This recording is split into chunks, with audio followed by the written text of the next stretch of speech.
તમારી સાથે આખા ગુજરાતના આદિવાસી ઉભા છે. સેલના પણ મારા વકીલો, મારા એડવોકેટ ટીમો આવેલી છે. જ્યારે પણ આ કામને ન્યાયિક લડતની જરૂર પડશે, ત્યારે પણ આ ગામના લોકોને લીગલી લડતની જરૂર પડશે, ત્યારે પણ અમે તમારી સાથે છે. અને જો આવનારા દિવસોમાં જે લોકોના આદેશોથી અહીંયા હિંસા થયેલી છે એ લોકો પર એફઆઈઆર કરવામાં નહીં આવે, કાં તો આપણા લોકો પર થયેલી એફઆઈઆર રદ કરવામાં નહીં આવે, તો આવનારા દિવસોમાં પાલનપુર જિલ્લા કચેરી ખાતે ખૂબ મોટું આંદોલન કરવા આપણે બધાએ પહોંચી જવું પડશે. એના માટે પણ અમે આહ્વાન કરીએ. સાથીઓ, ગુજરાતમાં આપણે 15% આદિવાસી વસ્તી છે. 15% આદિવાસી વસ્તી છે. રાજસ્થાન આપણી નજીક છે, મધ્યપ્રદેશ નજીક છે. કોઈએ ડરવાની જરૂર નથી. જે લોકો સંવિધાનનું ઉલ્લંઘન કરીને આપણને ડરાવવાની કોશિશ કરે છે, આપણે બધાએ હવે આગળ આવવું પડશે. મારા યુવાનો, મારા વડીલો, મારી માતા બહેનોને કહેવા માંગુ છું, આજે પાડલિયા ગામમાં જે થયું છે એની પાછળ ઉદ્યોગપતિઓના હાથ છે, એની પાછળ ભાજપના મંત્રી તંત્રીઓના હાથ છે. એમણે પોલીસ અને વન વિભાગને એમનો હાથો બનાવીને આપણી સાથે લડાવીને, આપણને ડરાવીને આપણી જમીન મેળવવાના પ્રયાસો કર્યા છે. ત્યારે આપણે બધાએ પક્ષ, પાર્ટી, સંગઠન, સંપ્રદાય અને બધું જ ભૂલીને એક આદિવાસી તરીકે જ્યારે પણ આપણા ભાઈ સાથે અન્યાય થાય, જ્યારે પણ આપણી બેન સાથે અન્યાય થાય, જ્યારે પણ આપણી જરૂર પડે ત્યારે બધાએ એક અવાજ પર ભેગા થવા માટે તૈયાર થઈ જવું પડશે. નહીં તો આપણી જમીન આ લોકો આપણા પાસે છીનવી લેશે. મારા ભાઈઓ અને બહેનોને અમે કહેવા માટે આવ્યા છે, જ્યારે પણ આદિવાસી સમાજની લડતની વાત હશે, જ્યારે પણ આદિવાસી સમાજ માટે લડવાનું હશે, એ સડકથી લઈને સદન સુધી અમે લડવા માટે તૈયાર છે. પણ તમારો બધાનો સહકાર અમને જોઈશે. ત્યારે આ લોકો સામે અમે સમાજ સામે લડીએ છીએ, સમાજ માટે લડીએ છીએ, સરકાર સામે લડીએ છીએ. ત્યારે આ સરકારોને ગમતું નથી.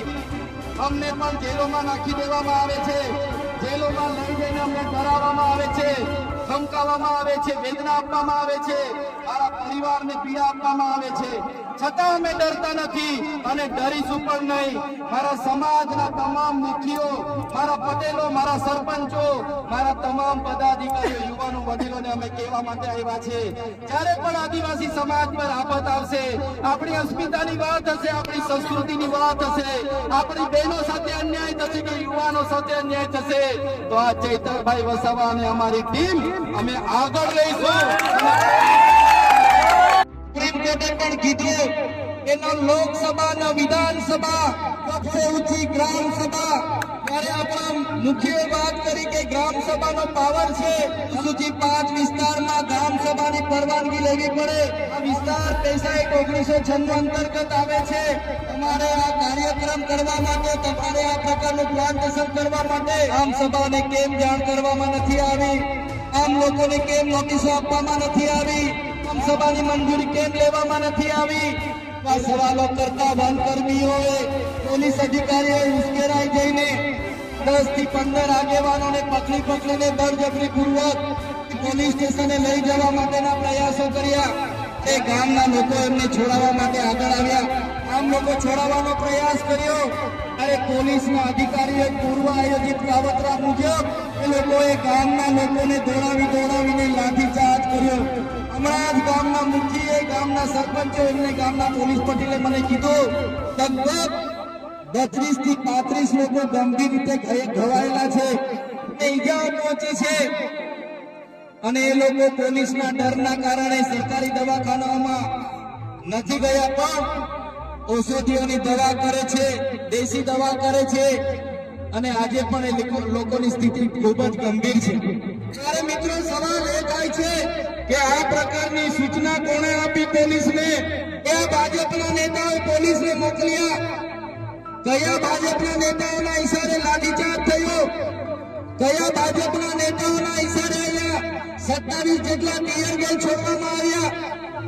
અને કયા ભાજપના નેતાના ઈશારે અહીંયા 50 થી પણ વધારે રાઉન્ડ ફાયરિંગ કરાવવામાં આવ્યું? આ ફાયરિંગમાં નાસભાગ કરતા ઘણી માતાઓ, ઘણા બહેનો, ઘણા વડીલો ઈજા પામેલા છે. ત્યારે સાથીઓ, આદિવાસી સમાજ એ સંવિધાન અને સંવાદમાં માનનારો છે. આપણા લોકોએ સંવિધાનની વાત કરી, સંવાદની વાત કરી અને વન અધિકારીઓ અને પોલીસ અધિકારીઓએ એમનો સત્તાનો ઉપયોગ કર્યો. ભાજપના નેતાઓના ઇશારે આપણા લોકોને ડરાવવાનો, ધમકાવવાનો ઉપયોગ કર્યો. આપણા લોકો પર લાઠીચાર્જ કર્યો. ત્યારે આ ભાજપની સરકારને, એમના એસપી ને, એમના ડીવાયએસપી ને, એમના ડીસીએફ ને આ ચૈતર વસાવા કહેવા માંગે છે, અમે આદિવાસી લોકો સંવિધાનમાં માનનારા છે, અમે આદિવાસી લોકો સમાજમાં માનનારા છે. અમારા આદિવાસી લોકોને તમે છંછેડ છો. અમે સંવિધાનને હવે સમાજ સાઈડ પર મૂકીશું. એ દિવસે અહીંયા હારતાની લડાઈ થવાની છે. એના વિકાસમાં પણ અમારા આદિવાસી સમાજે પરસેવો આપ્યો છે, લોહી આપ્યો છે. દેશના વિકાસમાં જ્યાં ડેમોની જરૂર પડી, અમારા લોકો વિસ્થાપિત થયા છે. કોરિડોરની જરૂર પડી, અમારા લોકો વિસ્થાપિત થયા છે. નવા નેશનલ હાઈવે બનાવવા અમારા લોકો વિસ્થાપિત થયા છે. એરપોર્ટ બનાવવા માટે અમારા લોકોએ જમીનો આપી છે. જળ, જંગલ અને જમીનો પર રહેનારો અમારો મૂળ માલિક આજે પોતાના સમાજ સાથે, આજે ગામથી, પોતાની સંસ્કૃતિથી, પોતાની પ્રકૃતિથી છીનબીન થઈ ગયો છે. આટલું બધું કર્યા પછી પણ અમારા લોકોને તમે રંજાવવાની વાત કરશો. તે દિવસે અમે તીરકાંઠા નથી ચલાવ્યા, 13 તારીખે અમે ભાલાપાલિયા નથી ચલાવ્યા, પણ અમારી માતા બહેનોને હેરાન કરવામાં આવશે. આવનારા દિવસોમાં તીરકાંઠા પણ ચાલશે ને ભાલા. અમે વિકાસના સાથે અમારે કોઈ નિસ્બત નથી, વિકાસમાં અમારે કોઈ વિરોધ નથી, પણ આદિવાસીઓના ભોગે વિકાસની તમે વાત કરો છો એને અમે સંમત નથી. એક બાજુ આઝાદીના 78 વર્ષ થઈ ગયા, અમારા લોકો આજે આઝાદીના 78 વર્ષ પછી પણ 2% રોજગાર માટે અમારા લોકોને શહેરોમાં મજૂરી કરવું જવું પડે. અમારા બાળકોના શિક્ષણ માટે, શાળામાં શિક્ષકો માટે આંદોલન કરવું પડે, સારી શાળા માટે આંદોલન કરવું પડે, પીવાના પાણી માટે આંદોલન કરવું પડે, જંગલની જમીન માટે આંદોલન કરવું પડે, અમારી ખેતીના પાકના ભાવ માટે આંદોલન કરવું પડે, અમારા યુવાનો સાથે જે અત્યાચાર થાય એના માટે આંદોલન કરવું પડે, મારી બે દીકરીઓ માટે આંદોલન કરવું પડે.